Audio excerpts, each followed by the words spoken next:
No uvidíme, možno do tej ľavej strany nastupujú silnejšie posádky, uvidíme teraz, lebo nám odštartovala ďalšia rozjazda.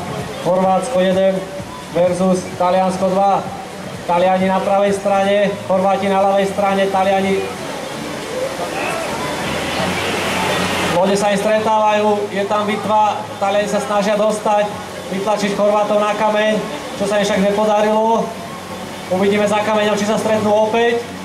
Áno, Taliani naražajú z boku do chorvátskeho raftu, ale tento náraz ich odhodil mimo hlavný prúd a už sa usadili za nimi. Takže vytvárajú akýsi chvost ich, aj keď teraz Chorvátov zase zastavil skok, jeden v trúbke, ale Taliani skončili na kameni, takže zase im to zatiahlo ručnú brzdu, musia na novo rozbiehať raft a tým pádom sa náskok Chorvátov zvyšuje.